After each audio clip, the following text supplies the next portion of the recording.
नाही का तोडफोडीची त्याच्यासमोरच्या टू व्हीलरच्या जाळपोळीची घटना उघडकीस दिली। याचाच अर्थ या ठिकाणी कुठेतरी लॉ अँड ऑर्डरची परिस्थिती खराब आहे असा आमचा आरोप आहे। आमचं म्हणणं आहे, आमचा पुणे पोलीस किंवा महाराष्ट्र पोलीसवर आक्षेपच नाही। आमचं म्हणणं आहे की हे सगळे जे गुन्हेगार आहेत कोयता गँगपासून सगळे हे राजकीय पक्षांशी किंवा सत्ताधारी पक्षांशी संबंधित आहेत।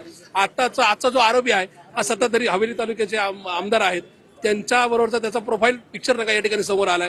म्हणजे कुठेतरी हा विषय क्लिअर आहे की तो राजकीय पक्षाचा कार्यकर्ता असल्यामुळे त्याची नाही का ताकद दुनावत केली। तो तडीपारी कट करून आलं, म्हणजे तडीपारी भोगून आल्यानंतर सुद्धा आमदार त्याच्यावर फोटो काढतात। याचा अर्थ ही सगळे पुण्यात महाराष्ट्राचे काय आरोपी वेगवेगळ्या राजकीय पक्षांचे बोर्डवर दिसतात, त्याच्यामुळं कायदा सुव्यवस्थेचा बोजवारा उडालेला आहे। पोलिसांच्या काही मर्यादा आल्या आहेत, पोलिसांना सुद्धा वेगवेगळे राजकीय हस्तक्षेप होतात। म्हणूनच अशा प्रकारच्या नाही का आरोपींची ही नाही का जी काय अशा प्रकारच्या घाणेरडी कृती करण्याची ही इच्छा ही जास्त दुनावती किंवा त्याचा आत्मविश्वास आणखी वाढतो असा आमचा थेट आरोप आहे। नक्कीच आपण पाहू शकतो हे सगळं। तर आपण पाहतोय एकूणच पुणे पोलिसांकडून दत्तात्रय गाडेच्या मित्रमैत्रिणींची चौकशी केली जाते। एका मैत्रिणीला भोरभरून पुण्यामध्ये आणलं गेलंय आणि तिची सुद्धा चौकशी सुरू असल्याची माहिती आहे। दत्तात्रय गाडे सतत फोन आणि मेसेजेस करायचा अशी माहिती गाडेच्या मैत्रिणीनं दिलेली आहे।